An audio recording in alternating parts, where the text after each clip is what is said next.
Hello everyone, and welcome back to the channel. And today we're going to take a look at one of the last two Ninjago Legacy sets for this year. This one is going to be set number 71739, the Ultrasonic Raider. This set retailed for $79.99 USD or $80 and has 709 pieces.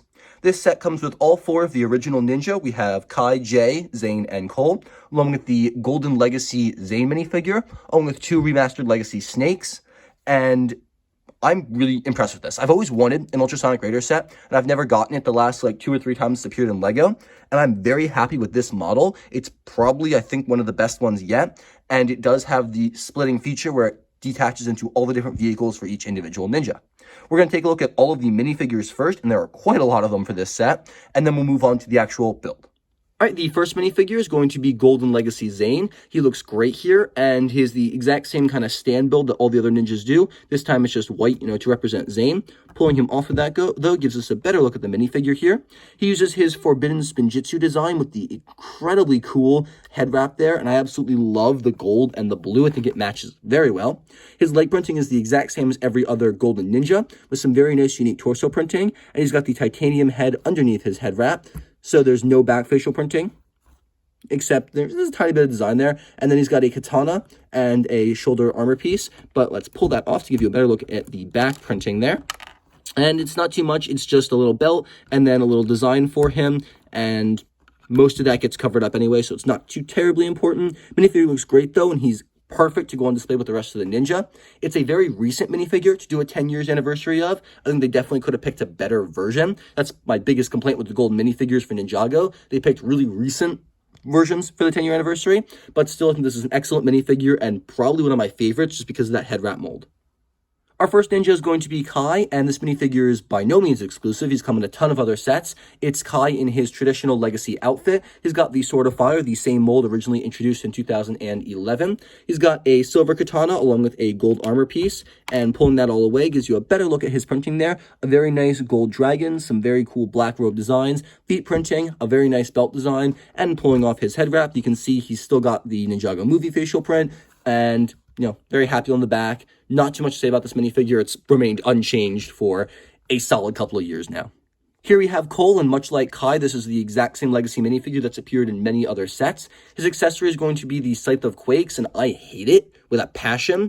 The Scythe of Quakes is the only Ninjago weapon that's underwent drastic change. I mean, sure, they've changed the handles for Jay's nunchucks every once in a while, but there have been so many different iterations of this scythe, and this just looks disgusting. Like, I can't stand it. Not my favorite at all. The Cole minifigure has a very nice gold dragon on the sides and a very nice open uniform, so you can see his undershirt underneath.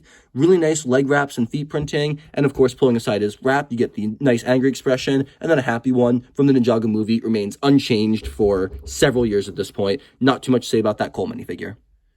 All right, almost done. We got the Zane minifigure now.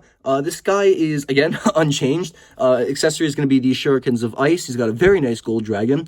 I think this is probably my favorite of the ninja suits. And underneath, this is really weird. They gave him the titanium ninja head. Now, when they originally did the Legacy minifigures, he had the normal yellow face. And then at some point, they switched it to always giving him titanium. And in the context of the show, that doesn't make sense because he didn't get the titanium face until after the season with the golden weapons and the Ultrasonic Raider. So really confusing. He's got the exact same facial print, though, as the anniversary figure in the set. And there's really not much else I gotta say about him. He doesn't even have an alternate facial expression. Pretty basic minifigure, but hey, it's Zane. Nice to get him here. And the final minifigure is going to be Jay. I love his weapon, the Nunchucks of Lightning, using the dragon piece as the base. Looks fantastic in my opinion. Very cool robe design, love the feet printing, and pulling aside his wrap, he's got an upset, kind of frowning expression, then a very nice, happy, jovial one here. Same armor piece, same katana as everyone else. Nothing too special, by no means exclusive. Here we have Ratla, and this is the remaster of the original figure. I absolutely love this. The Serpentine are always my favorite villains, and I love getting snake characters, and it's so great to see this character making a return, especially since he looks so drastically different from the first time. However, this minifigure also did appear in the $10 battle pack. I'm trying to think who versus, I think it was Jay versus Serpentine, and it's kind of like, all right, that's cool, but why couldn't we get a new snake, a different snake here, as opposed to just a rehash of this one. But it's still a great minifigure. The accessory is going to be one of those curved swords. We got some really, really great printing here. No printing on the hood this time around, which is a bit unfortunate. And pulling that off gives you a better look at the back printing there. Just a little snake designs, nothing too special. And there's some armor on the knees, but nowhere else, and a little bit of strap across the side there. And it's just a really good looking minifigure. I love the new printing, and I hope we get snakes from other tribes besides just the Venomari and the Hypnobrai remastered. I'd love to see some Fangpire, hopefully next year. And the final minifigure in the set is going to be a remastered version of Mesmo. This character looks a lot more faithful to the original, and I love the printing on the top of the head there. Some really great yellow designs. Accessory is a fang blade, I believe, but there's no printing on the stud anymore. I really liked when they had the printing for each tribe on the base of the fang blade. It's okay. It's still a cool accessory. I love the printing. A very nice belt and shoulder armor, along with some very nice knee pads. The arms are a bit weird. I think they would have been better if they were dark blue as opposed to this light bluish gray, but the character still looks great, and there's some really nice armor on the back as well. This is definitely my favorite of the two snakes, and a really great minifigure to add to my collection. All right, with the minifigures out of the way, let's take a look at the build of the set. Right off the bat, this is a very impressive build. When it's all together, the ultrasonic laser looks great, and it moves, and all the wheels roll perfectly. There's a ton of armor, there's no gaps or anything, and the way the set connects is cleverly hidden by all the different parts. Nothing looks out of place. There are two of these push flick missiles. Just push down, it launches out right there. And there is one extra one included in the set for a total of 3. Put those aside. And there's room for each of the ninja. When you don't want them together, though, it's super easy to take this apart. Just push back here, pull that forward and out, and then the helicopter here lifts straight off, and then this just flips up, and you have a motorcycle. We're going to look at this guy first, because he's what's in my hand. These sides here look a little awkward without all of the cars in place. How those slot in is really simple, though. There's just an extra Technic pin, and you just push that in and it locks. And this flips forward and backward depending on which way. This way is how you have it when it's separate, so it kind of rolls. Because if you had it like this, it does not really roll that well. Just got to flip it backwards. Some very nice gold detailing along with 2 stickers on either side there. The cockpit is a sticker, which is a bit of a pain to put on. And opening that up, there's a control panel for Zane, which is a print. And then the Zane minifigure fits in very nicely there. There's some cool engine designs, a very large wheel, and some rice hats, which are the easiest things in the world to fall off. They fall off all the time. Not the best, but still works pretty well.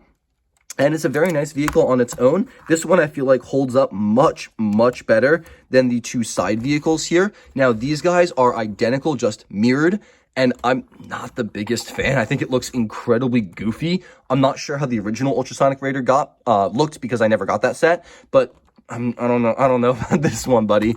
The Cole minifigure, or whichever ninja you want, slots into a small spot right there. There's some very nice gold kind of handlebars around the side. And you have a movable gun. This can be rotated up and down and technically side to side, but it's much harder to do. And it's more apt to break than actually rotate side to side. But up and down is a very easy feature to do. There's the spot to put the missile, and there's not much else. A little wheel here, so it does kind of balance on its own. You can roll it. But it just looks so weird. There's a very nice gold cover here as well, though. Then some exposed Technic parts. And everything, like I said, is completely mirrored for this. So this is the exact same. The final vehicle is, I think, my favorite, easily, because this one looks the best. We have the helicopter. There's a ton of stickers here. I love the way they use these fin pieces to form the sides of the cockpit. Looks very attractive. There's a sticker right there. This lifts off, another one of those printed control panels, and J fits in right there. Some more stickers on the side and the top there. And then we have some really nice gold wings, and then these very nice decorative spinner crowns with the engine inside.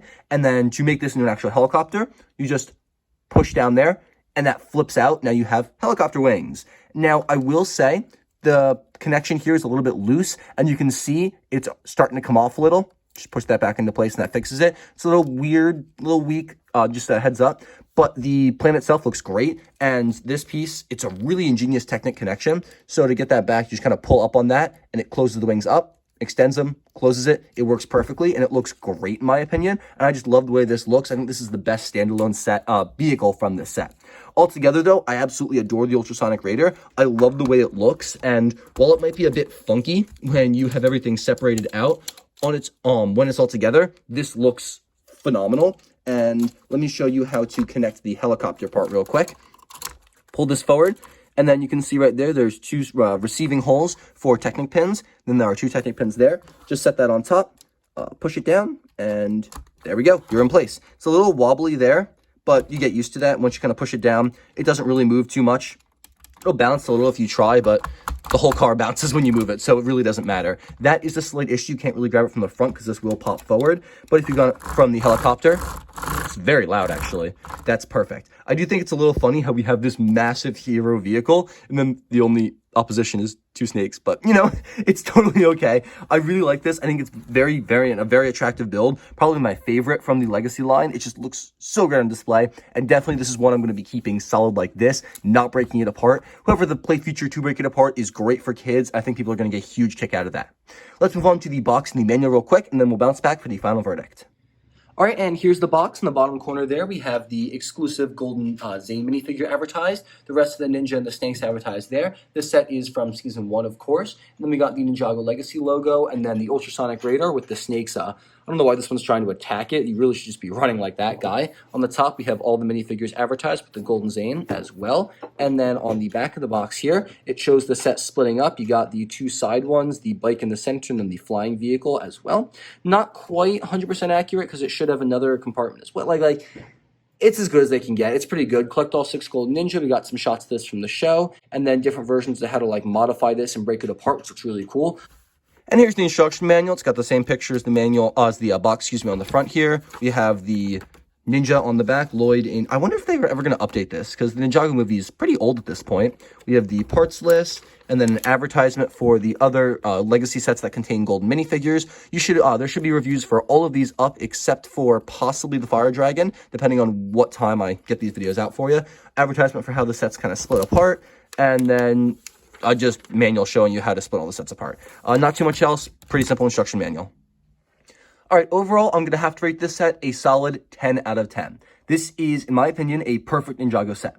While the builds do look a bit funky when you take them apart, the set itself looks phenomenal, and I'm in love with the design, and it's a great play feature for kids because, let's be honest, this set is going to be primarily targeted at newer kids, newer fans of Ninjago who didn't pick up the original one, and of course, adult collectors who won't want to play with it and just display this model.